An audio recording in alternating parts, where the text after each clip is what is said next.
John, after the derby last weekend, it's straight into another tough away game up at Inverness. Yeah, they're all big games. Yeah, every game is big, for the one go of the season. Yeah, obviously the situation in the league is very, very tight. We're very much in the mix. Inverness have had a really good start to the season as well. They're right up there. Arbroath, our next two games, Inverness and Arbroath. Obviously, we just take one game at a time and everything into the Inverness game. Yeah, well, we're going to go up there. We're looking forward to the game. It's a big challenge for us, but one that we're certainly looking forward to. They're a good side, no conceding too many goals. We've got to go up there and try and win that game. I mean, recently Hamilton have gone up there and won, so there's something in that, something that we can maybe replicate ourselves. That's what we're looking to do. We want to try and close that gap and make it really, really exciting at the top of the table. It'll be great for everyone that's involved in the championship. All the neutrals as well. If this league can keep going right to the end with a real nail biter, it was certainly create a lot of interest. It's up to us to go up there and make sure that we come back with something that if we can close the gap, great. But as long as that gap doesn't get any bigger, then we're very much in the mix. So yeah, we appreciate the challenge, we understand the challenge, and we're very much looking forward to it. One of the key points you made after last weekend's game to the press was that we didn't create enough chances against the Pars. What's the response been from the players in training this week to that?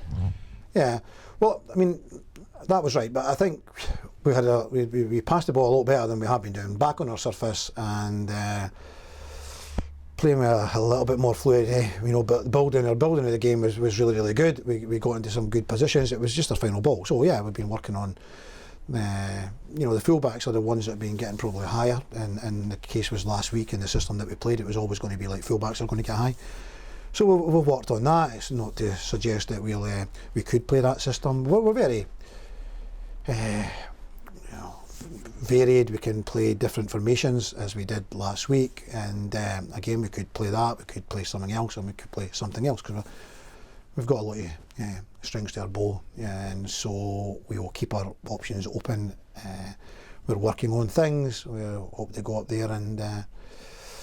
When we get into these situations, have a better final ball, have a little bit better movement in the box. These are the things that we've been working on, and of course to do that, your build-up's still got to be good. You've still got to make the right passes in the right positions and get in the right positions to be able to, play through the opposition. They're a big, strong, physical team, Inverness. So we're looking at, well, how did Hamilton get through them? How did Hamilton play against them? Can we take any information from looking at Hamilton playing against Inverness, because Hamilton in some respects are very similar to ourselves, the style of football they play, and so we're looking at that. Then Hamilton scored from a set play, from a corner kick, and from, it was more like a third phase from a corner kick where the ball was cleared and it came back in, and so Hamilton have shown that although they're still big and strong, actually you can score from set plays against them. So they're very good at set plays themselves. Billy prides himself on his set plays. We know that, so he'll know that we're looking at that and trying to prevent that.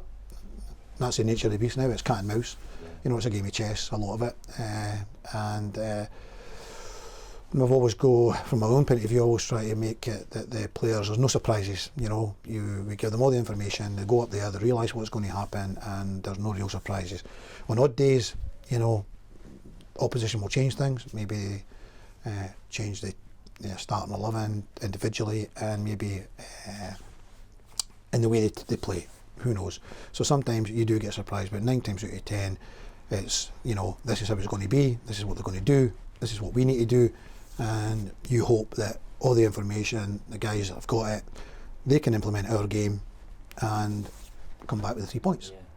And our two newest additions, they had good debuts against Dunfermline. They passed the ball well. They've had one more week. They've had another week with their new teammates. Yeah.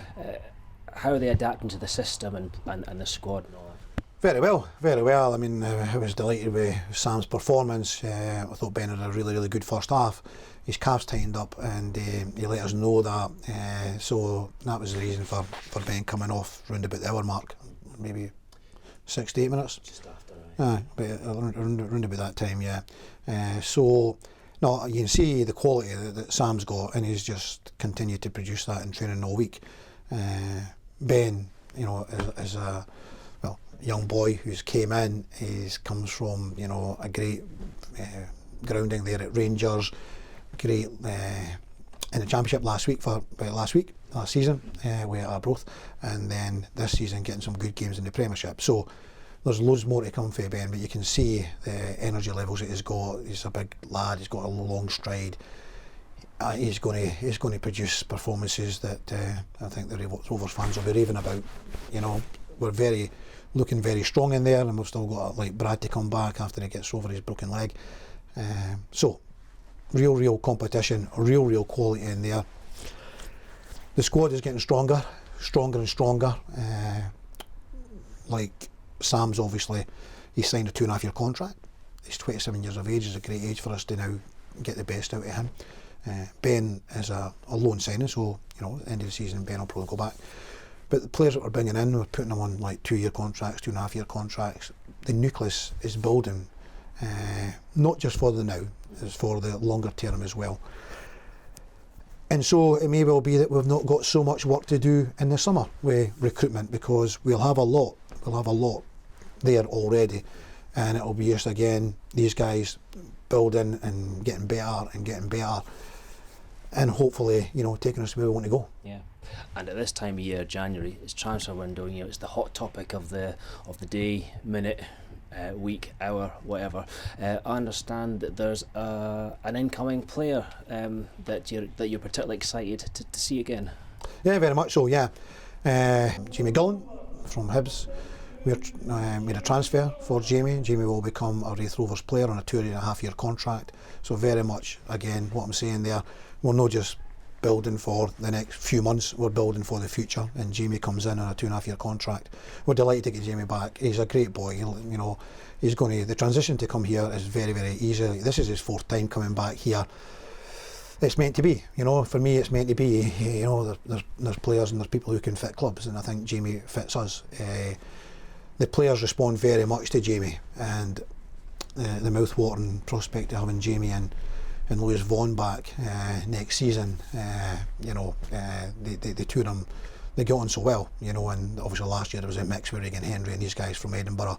They were all on the same wavelength, and the performances that we produced. So Sam Stanton comes into that kind of mould with Louis and Jamie Gullan. So just a pity, because there's no doubt in my mind, you know, Louis Vaughan's in our team right now. Louis Vaughan would be the top goal scorer in the championship, maybe Scotland, and we would have a good few more points on the board. So Louis' recovery is getting there. It's getting there. We know it's going to be July, but I just thought I'd kind of like drop that in, that, you know, we're looking forward to getting Louis back with Jamie, with Sam, and obviously Ross Matthews has got a longer contract.